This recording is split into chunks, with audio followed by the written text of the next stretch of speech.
Weavers IAS Academy. So today we'll keep it in a very different form.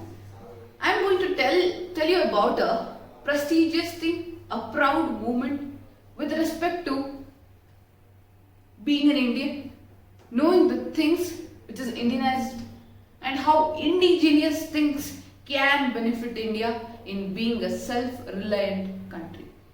So if you want to know the reason for why I am boosting such things is that the reason is because the snip out from the Hindu newspaper article named HAL delivers cryogenic propellant tank to ISRO. So that is the news which made me to be a proud Indian and know that we can also be a self-reliant country. Because HAL for the first time has delivered the biggest cryogenic propellant tank to ISRO, even a prestigious institution, Indian Space Research Organization. So this article mainly tells about, so when I read these articles, I was so happy to hear the news, and these are the steps which makes a country self-reliant and the dependency on the others will be cut down. So when the dependency decreases, you're growing, you're learning new things, you're implementing, and the application process is going on well. That is what represents cutting down the dependency. So we'll see what is the cryogenic propellant and what is the use of having a cryogenic propellant and how designing it in your country makes you a best. So cryogenic propellant is news because HAL Hindustan Aeronautics Limited delivered the biggest cryogenic propellant tank C32LH2 to ISRO much ahead of the contractual schedule. So they have delivered early C32LH2 to ISRO. So next, it is the biggest ever propellant tank fabricated by the company. We'll see about the propellant.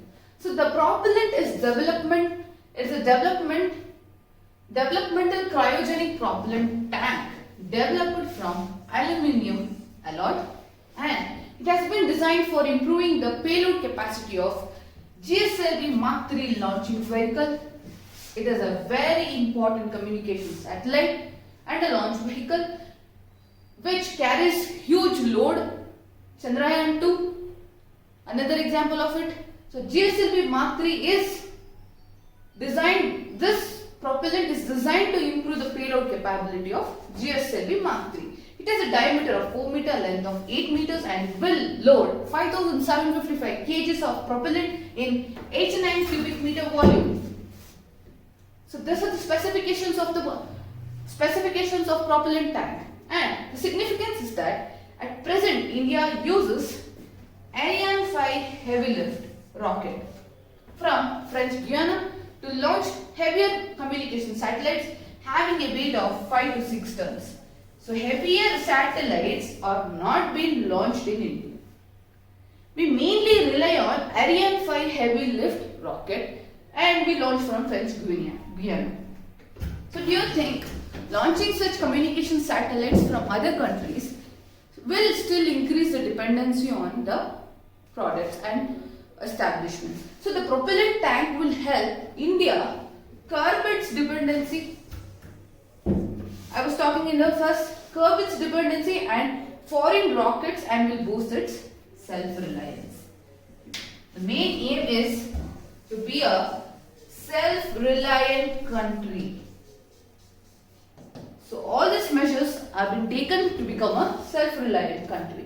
Then, what is cryogenic engine? Cryogenic means too low temperature. Cryogenic is the freezing temperature which we talks about cryogenic. Cryogenic engine is the last stage engine of space launch vehicle which makes use of cryogenics.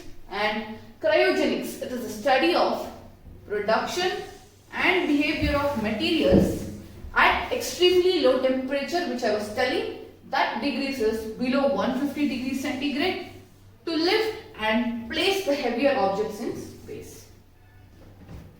So basically it is a very low temperature which is below 150 degrees centigrade, and it makes use of liquid oxygen LOX and liquid hydrogen LH2 as propellants which liquefy at minus 183 degrees Celsius and minus 253 degrees Celsius respectively.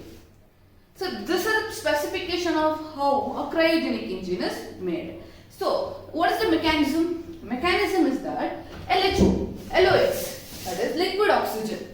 Liquid oxygen and liquid hydrogen LH2 are stored in the respective tanks. First part is tanks. Then from there they are pumped into turbo pumps by individual booster pumps. So booster pumps the LOX and LH2 to turbo pumps to ensure high flow rate. Then to high flow rates of propellant inside the combustion thrust chamber. So this is how 4 flows of the working takes place of a cryogenic propellant. So this becomes the last stage of the engine. So we will look at a picture and understand pictorically to remember more, to digest the current affairs. So when we see any pictorial representation, we tend to remember for longer time. So whenever you are learning something, go to pictorial representation. Like such things could be taken from our videos, YouTube videos. We mainly make content with respect to pictorial representation, which helps the students to remember for more and more days. So this is a picture which shows the cryogenic tank, cryogenic engine tank. So as I told, propellant inlet, boost turbo pump, combustion chamber, main fuel valve and nozzle. When the cryogenic propellant intake is done, the LOX, liquid oxygen and liquid hydrogen is pumped up into the turbo pumps and then given to the combustion chamber. So when the liquid oxygen is pumped with high flow rates, you get the propellant action. So this is how you get the propellant action, and this stage is the last stage of our rocket engine. You have this is the rocket structure. This is the rocket structure. The nose of the nose cone. Fuel is there here, oxygen, engine, core, nozzle, high pressure gases put down. So when the high pressure gas is the resultant of the cryogenic engine which we put in here. Getting it right? So this is a pictorial representation of how a propellant engine tank is been designed. So prestigious institutions such as HAL, ISRO are making more advancements on such self-reliant products, which makes the India a developed a country which is aiming to be a developed country. So that is how recently there was a launch of CMS-01 communication satellites from ISRO, Sriharikota. So it also takes the care of mainland Andaman and Nicobar Islands. So we will make another video on all the launch vehicles. We will put it as prelims series. So you can have a complete guide on all the aspects for prelims new series 2021. So I can conclude by this. So to any information or any current affairs related updates, you can subscribe to our YouTube channel Believers IAS Academy, and you can log on to our website believersias.com. You can follow us on Instagram, Facebook, Twitter for any information regarding UPSC examination. Many such interesting series are coming up. So have a great follow on them. Thank you. Have a great day.